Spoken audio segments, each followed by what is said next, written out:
G'day, wonderful listeners. This is episode 65 of TrevsTalk, and I'm your host, Trev.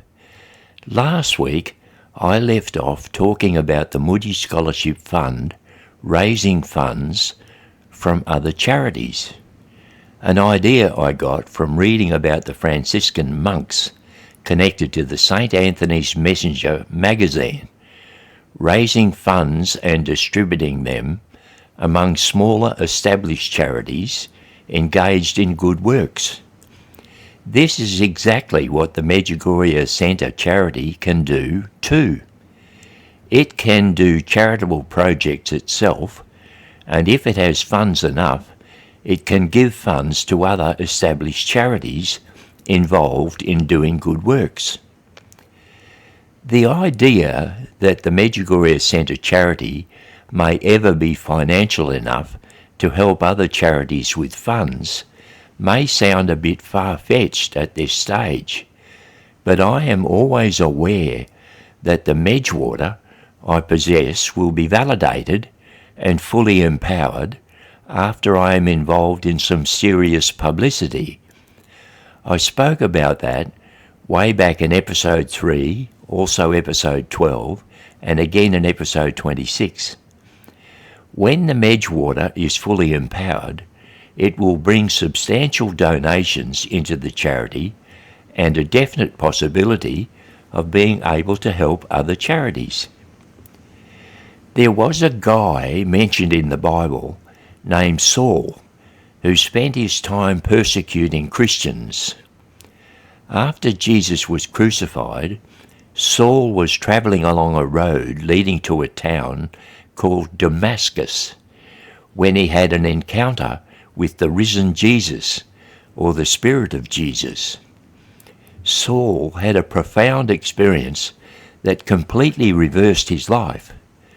He had a name change to Paul, and he travelled widely around the surrounding countries, preaching for Christianity, not against Christianity, but for Christianity. A full 180-degree reversal of his behaviour. And that was due to an encounter with the Spirit of Jesus, or as he's otherwise known, the Holy Spirit. When Saul was Saul, he was not an exceptional man, he was not a holy man, he was really the opposite of holy, and yet the Holy Spirit crashed into his life and gave him a job. And when he was Paul, not Saul, he did a truly great job. He did lots of good works for the Christians for the rest of his life. This story is about 2,000 years old, but the Holy Spirit is still present today, like at Medjugorje. He is there in a very special way. And that is where I had my encounters with him. When I visited Medjugorje back in 1990, I was not an exceptional man. I was not a holy man. If anything, I was an unholy man like Saul. And like the Holy Spirit did with Saul, he crashed back into my life after 35 years of rejection and gave me a job. He wants me to work for Our Lady. In recent episodes, I've talked about Our Lady of Fatima, Our Lady of Garabandal, and Our Lady of Medjugorje. They are all recent apparitions of Our Lady, but Mary has been appearing to people for hundreds of years. Today, I want to share a moment in history that still carries a quiet power, the story of Our Lady of Guadalupe, and the miracle that unfolded on a hillside in Mexico nearly 500 years ago. In December of 1531, Mary appeared to a humble indigenous man named Juan Diego as he walked across Tepeyac Hill. She spoke to him with a gentleness that disarms you even now, asking that a small shrine be built where people could come with their fears, their grief, and their hopes, and find comfort in God. When Juan Diego brought this message to the bishop, he was met with doubt. The bishop asked for a sign, something unmistakable. And this is where the story becomes extraordinary. Mary told Juan Diego to climb the barren hillside and gather the flowers he found there. It was winter. Nothing should have been growing. Yet he discovered Castilian roses, lush, fragrant, and impossible to be growing in that place and in that season. He gathered them into his tilma, a simple cloak woven from cactus fibres, the everyday garment of the poor. Nothing special, nothing noble, just the kind of cloth that should have fallen apart after 20 years. Juan Diego carried the roses to the bishop, and when he opened his tilma, the roses tumbled to the floor, and the miraculous image of Our Lady of Guadalupe appeared on the cloth. A miracle twice over. The roses that shouldn't exist, and the image that appeared on his tilma or cloak. That tilma still survives today, nearly 5 centuries later, untouched by decay, carrying an image that has defied every scientific explanation. What moves me most is how God chose the ordinary, a poor man, a simple cloak, a winter hillside, and through them he spoke a powerful message for not just those times, but our times as well.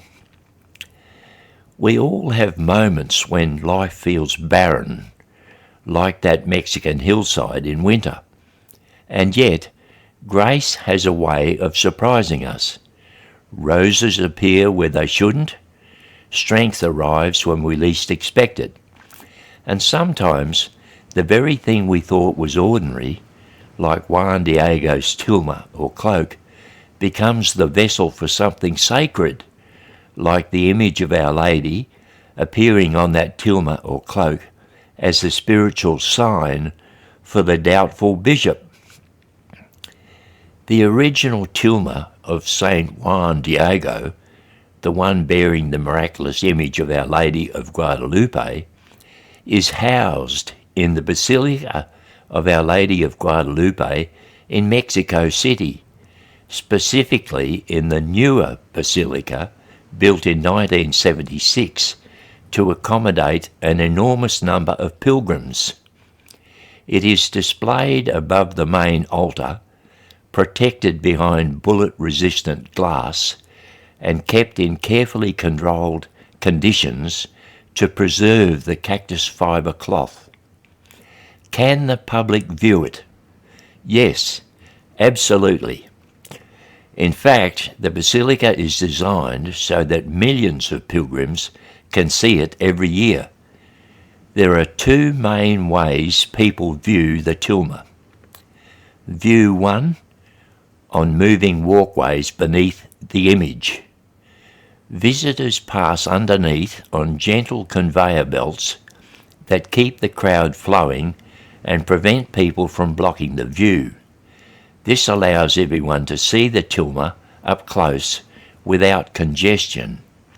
And view 2, from the main floor of the basilica. During Mass or quiet prayer, the image is visible from the pews and from the open interior of the church. The basilica is open to the public year-round, and the tilma is continuously on display. It is not hidden away or brought out only on special occasions. And today, that same tilma hangs in the Basilica of Our Lady of Guadalupe in Mexico City, where millions still come to see it.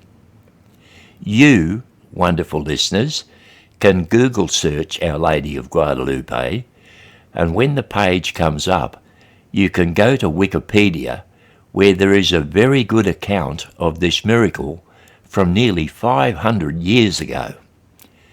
The miracle even extends to our modern times, as the tilma, or cloak of cactus fibres, is still on display for all to see.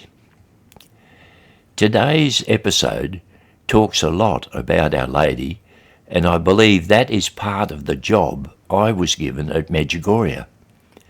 I am to do my best to spread the word of Our Lady, stepping out of heaven to guide us in the best ways for us to behave to arrive at heaven when our journey here ends. And so, wonderful listeners, this episode has come to an end, but I do have some news on the Scholarship Fund for next week. Please consider subscribing or following on the platform you are on. Sharing and commenting is also a great help in spreading this podcast. This is Trev, tuning out for this week.